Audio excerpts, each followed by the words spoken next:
Hello and welcome to course 10 of our Cyber Essentials series. Today we'll be reviewing post-exploitation. So now that you have potentially or successfully exploited a vulnerability on a target or a machine, what do? This is where post-exploitation measures come into play. So today we'll be reviewing how to find your path to privilege escalation, what host-based reconnaissance is and how you use it, privilege escalation itself, persistence mechanism, so how do you maintain access to a target after you've compromised it, what it means to maybe crack, pass, or spray passwords, and then ultimately clean up. So finding your path. Well, post-exploitation is what you do after you have exploited a vulnerability or after you've successfully brute forced a password or you've gained, big air quotes, unauthorized access to a machine. Typically within the post-exploitation measures are typically done within an open session. So this could be a reverse shell, a bind shell, or a C2 agent, whatever you've deployed onto the endpoint or have deployed to the endpoint to maintain some level of access. And so common mechanisms that are used for in post-exploitation to maintain or find a path to maintaining access is through service exploitation, social engineering measures, or gaining access through unauthorized credential access. So what is host-based reconnaissance and or enumeration? Well, simply put, if you've gained access to a target, say you've exploited a vulnerability and it puts you into a limited shell, and now you're like on a Unix system, data, right? You're a user with limited permissions. You're not root. You've not compromised the system to the point that now you can do whatever you need to on the system. Now, the end is important to point out that the purpose through offensive security or post-exploitation and targeting is not just to achieve or gain root and system level privileges on a system. It helps because it can further your goals and objectives in an environment that you're attempting to compromise. So simple example on how host-based reconnaissance works or how you enumerate.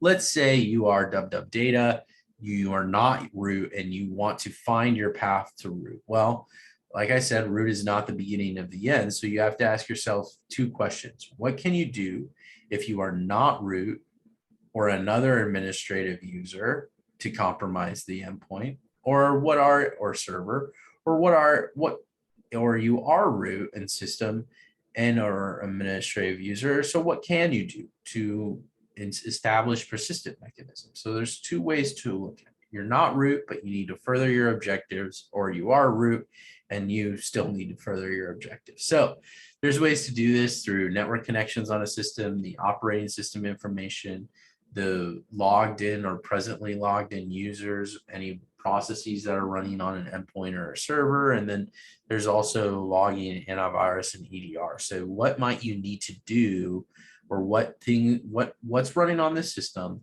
What security controls are there? Who's logged in? What operating system is it? And what network connections are available are all part of getting a baseline and doing your host-based reconnaissance and enumeration to identify, okay, where am I going to go next and how do I elevate my privileges if necessary? So privilege escalation. There are many different ways, depending upon the operating system, to elevate privileges, going from a limited user to a more administrative level user, or a root user or system level user. Now, in Linux, that can be, there have been vulnerable versions of the sudo command, which can be abused to elevate privileges or privilege escalate.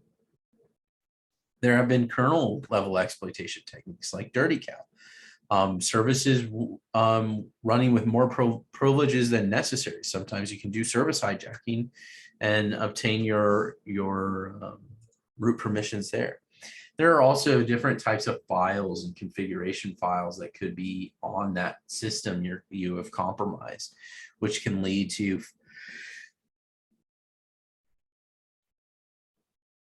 finding root level privileges or passwords in clear text or in database configs or in dumped system configurations. Sometimes those are not cleaned up from an administrator after they're left on the system, and they don't have the appropriate read-write privileges. So you can go and review those files.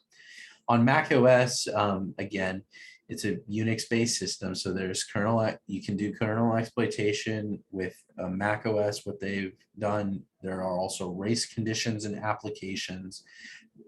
It has many different types of APIs and service and system extensions. And then furthermore, like one of the things that's commonly talked about in offensive security is instead of trying to go get permission, just asking for it. So you could maybe make a malicious installer that elevates its privileges in a certain way by using a bug in an API or a vulnerability in service and so on. Moving on to Windows. Windows has many different types of privilege escalation techniques, and many of these are documented on various GitHubs and then as well through MITRE. But common techniques for escalating your privileges on a Windows machine include kernel exploitation. You could do user enumeration. Who am I? What can I do? What groups am I a member of? What permissions do I have in Active Directory? You can look at the types of tokens that have been generated and use those types of tokens. This is where golden ticket or ticket granting ticket measures come into play. It all revolves around the different types of tokens. There's memory password mining. So in memory, right, you could use a tool to capture the passwords from memory. There's DLL hijacking. You got WinLogon credentials. You have the SAM and system backups, right? Typically, SAM and system backups are not, directly saved onto a machine. But here, as a defender, if you see a SAM database or the system or getting dumped, right, it should trigger something in your mind to say, hey, something's not right. Now, what I want to go back to and say about memory password mining, this is where Mimikatz might come into play. So if you've ever heard of Mimikatz, right, that's where Mimikatz can be used to mine the memory for passwords. Now, there's also keys in the registry, and then you have browser data and other information that can potentially lead you to or on your path of privilege escalation. Before I move into persistence and maintaining access, let's just quickly note that with privilege escalation, there's much information to learn, and the different methods for doing it can become tedious. There are tools meant to streamline the host-based reconnaissance and enumeration process on the road to privilege escalation. One that comes to mind is LinPs or WinPs. Both of those are scripts that you could run or use to do your host-based reconnaissance, to do your enumeration, to find a path to root or find a path to system. Now, it's not good to depend solely on scripts to do your tasks.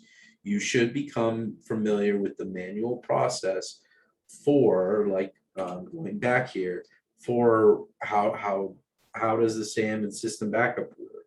Right? How does DLL hijacking work, right? We, in our earlier course module around attack frameworks, we talked about PowerSploit. There's some DLL hijacking PowerShell scripts in PowerSploit. So reviewing these techniques and maybe how the script is automating a manual task could benefit you. So on the way from, let's say, so now you've escalated your privileges. The key now is going to be to persist and maintain access. This is something where groups like the NSA, Cyber Command, and TAO, tend to specialize in, right? They look at not only how did we achieve a successful compromise on this box, but how do we persist to the point that if the machine is rebooted, if we lose some type of connectivity, if our exploit is single use, right? How can we still maintain access to our target environment? So this is, like I said, this is necessary because yes, sometimes a vulnerability that you've exploited is going to get patched, so you can't exploit it again. Some exploits are single use, right?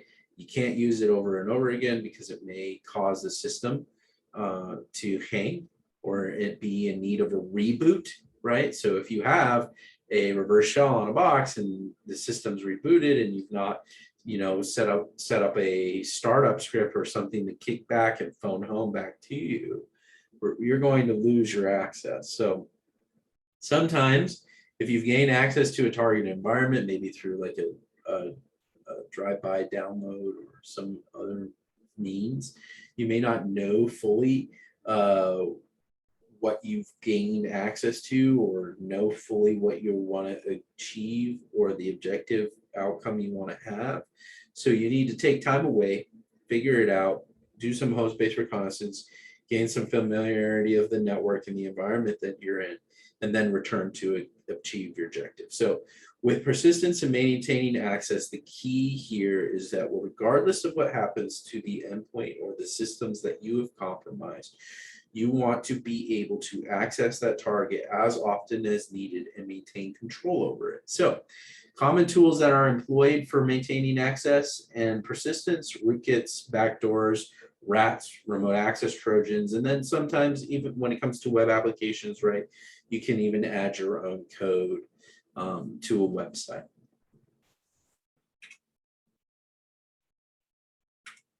Now continuing in persistence and maintaining access.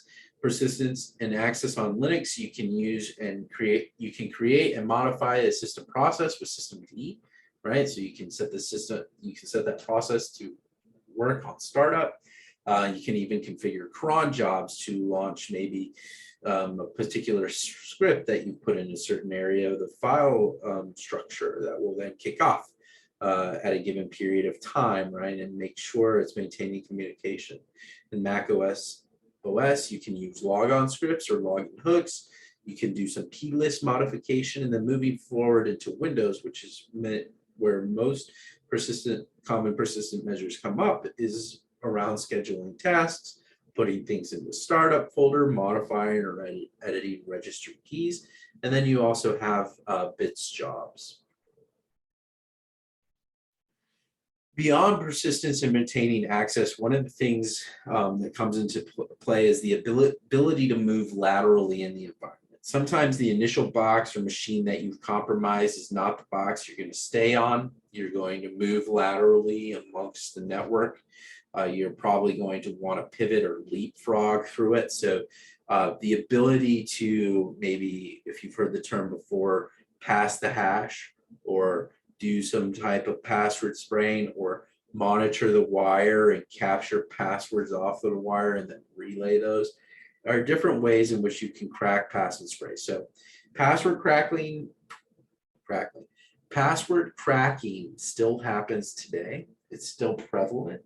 It is not as resource intensive as it used to be. However, you still have to have resources, right? You still have to maybe have a GPU rig and have an ability to use Hashcat and iterate through the hashes and ultimately crack them.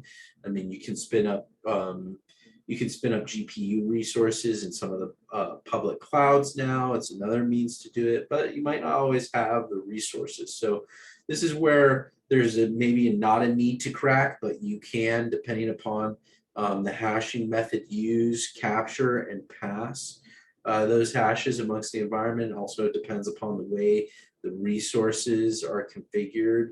There are measures to mitigate against password pass the hash techniques, but the tool that I've linked here is crap map exec, which can be used to capture and relay or pass different hashes that will come across the wire. Another method is to use maybe a combination of valid usernames and common passwords to spray Active Directory and find out what user, if you know their user naming convention, and you have a set of commonly used passwords, maybe find some low-hanging fruit. Now, the key with password spraying though is you got to do your reconnaissance, you got to do your enumeration of Active Directory, being aware of password and lockout policies, because if you're not aware, you can be noisy and even disruptive to the environment you're targeting. And the key with penetration testing, right, is you want to make sure you never get outside of the ROE, or you do something unless previously authorized that might introduce disruptions into the business flow process. Yes, there's a reason to be made that maybe if there is some sort of disruption, seeing how a company or an organization responds is good, but that's for a different type of service. That's outside of penetration testing. So the key here is if you're on a pen test and you're doing password spraying, make sure you finely tune your password spraying tools that take into account and consideration any lockout policies that exist, because that will help you maintain a low level of visibility from the defenders. So this is where cleanup and lying low comes into play. So you always want to clean up the target, especially if it's no longer needed, and you want to attempt to reduce any traces of you being found, right? Any type of forensics or anything that might occur afterwards. If you fail to clean up, you could get caught, right? And so even engaging red teaming and pen testing, right? If you're leaving tools behind in an environment after you've been on an engagement and you're not properly cleaning up, you could be potentially leaving those tools there for an actor if it comes down the road and they are able to successfully compromise that company. So this is where power of delete, not only delete, but Windows sysinternals delete and other third-party deletion tools come into play. Just make sure you cover up your tracks and you lie low. I've included some additional resources here, which you can use, one of which is from a security professional and offensive security expert, Mubix, who's got some post-exploitation GitHub. I've also included some links to MITRE's attack matrix around some different attack techniques and tactics, which will give you some more details into what post-exploitation is and how it works. So with that, we've come to the end of this course 10 video in the Cybersecurity Essentials series. Thank you for watching. Hopefully you learned something from this and you enjoyed it. If you have any questions or comments, go ahead and email us at cyberrange@techdata.com. And we'll see you another time.